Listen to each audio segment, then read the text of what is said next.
عقیدہ ختم نبوت صلی اللہ علیہ وسلم کا یہ 48واں درس ہے. ان سازشوں کی طرف, ان سیکولر طاقتوں کی طرف, اس روحانی انقلاب کی طرف ہم نے ملانا چاہتا ہوں فقیر آپ کو.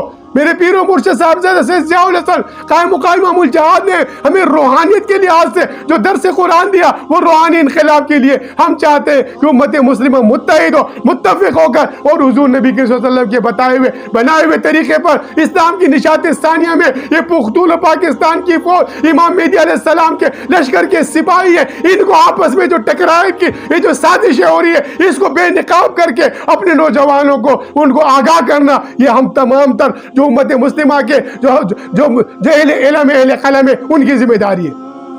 یہ تہذیبوں کی ٹکراؤ سے نکالنا ہے. انعام تعلیم کی طرف انشاءاللہ تعالیٰ اگلے درس میں آؤں گا کیونکہ درس کا وقت ختم ہو چکا ہے.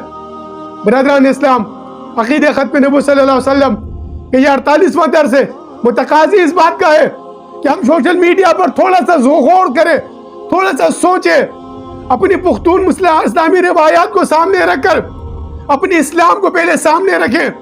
ہوا سماک المسلمین قرآن نے آپ کو نام دیا, آپ کو اخوانوں کو فی الدین کہا. اللہ آپ کو قرآن اٹھا کے دیکھیں نا, بڑی لمبی بات چلی جاتی ہے. ان اکرمکم عند اللہ اتقاکم. قوم قبائل میں تعارف ہوئے, ہم تو فرقہ میں تعصب ہوئے. فرقہ فیشن بن گیا ہے, فیشن بنا دیا گیا فرقہ اسلام کا. سیاسی پارٹی فیشن بن گئی ہے. ان فیشنوں سے نکلنا ہے, اسلامی روایات کی طرف آنا ہے, اسلامی تہذیب کی طرف آنا ہے, اسلامی تمدن کی طرف آنا ہے.